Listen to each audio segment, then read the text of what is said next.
Desculpa o transtorno, mas vamos falar de política.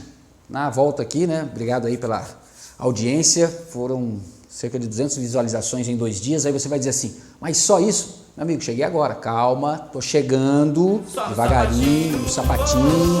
A gente vai chegar lá. Com tranquilidade, com a sua audiência, com a sua participação. É muito legal.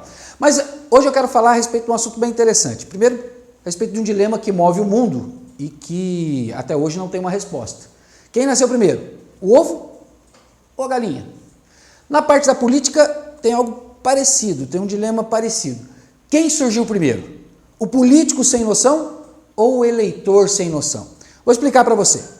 Eu já vi em campanha candidato a vereador até a cara de pau de dizer que vai construir uma ponte. Meu querido, vereador legisla, cria leis, fiscaliza o executivo. Ele não constrói ponte, a não ser que ele seja pedreiro, né? Ou engenheiro, vai saber. Caso não seja engenheiro, não seja pedreiro, ele não constrói ponte.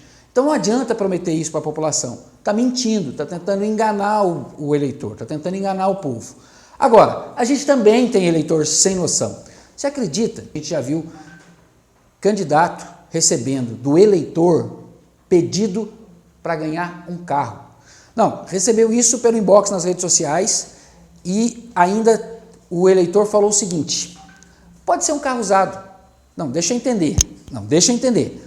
O cara queria um carro e ficou feliz se o carro fosse usado. Quer dizer, em algum momento ele pensou que ia ganhar o carro e ainda por cima ia ganhar um carro zero. Ah não, aí é não ter noção, é não entender qual é o papel nem do vereador e nem do eleitor. Ou seja, nem o vereador sabe muitas vezes, o candidato a vereador não sabe exatamente qual é o seu papel, assim como muitas vezes o eleitor não consegue entender. É muito sem noção. Só não é mais sem noção do que aquela noiva que aquela vez lá ficou brava lá porque ia ganhar um presente de R$500 dos padrinhos de casamento, né?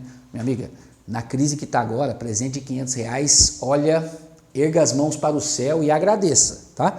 Mas voltando a falar dessa questão da política. O eleitor, ele precisa entender que quando ele faz esse tipo de pedido, ou quando ele pede alguma coisa, e os pedidos que os candidatos recebem dos eleitores acabam sendo pedidos dos mais variados possíveis, o que acontece é que alguém vai pagar essa conta, e quase sempre é o eleitor. Um pedido absurdo como esse do carro, que eu acabei brincando aqui, acontece, mas ele não vai receber, né? Você sabe que o eleitor não vai receber.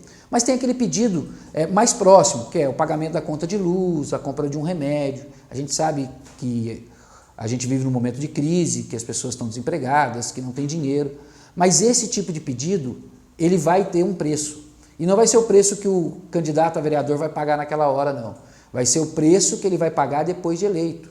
Porque ninguém tira o dinheiro do bolso e doa. Você vai ter um ou outro candidato que realmente tem a vontade de ajudar, que quer colaborar, mas a gente vai ter uma parcela muito grande de candidatos que vai ajudar para poder garantir o voto e depois de eleito querer que alguém pague essa conta. E é por essas ações, por menores que elas sejam, que muitas vezes a gente tem todo esse processo de corrupção que a gente observa pelo Brasil afora.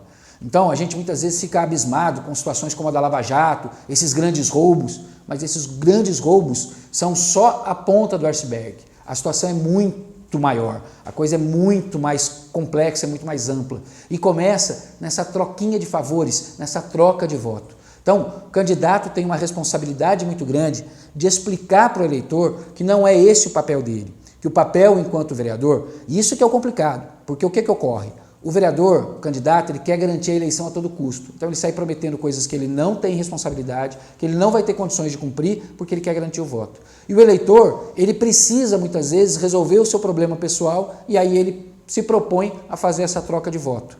Os dois estão errados. A gente precisava de uma política nova, então a política nova passa pela transparência e pela honestidade. É o candidato dizendo exatamente o que ele vai fazer e o que ele pode fazer, inclusive de acordo com o que a lei determina, e o eleitor querendo que o seu candidato apenas trabalhe.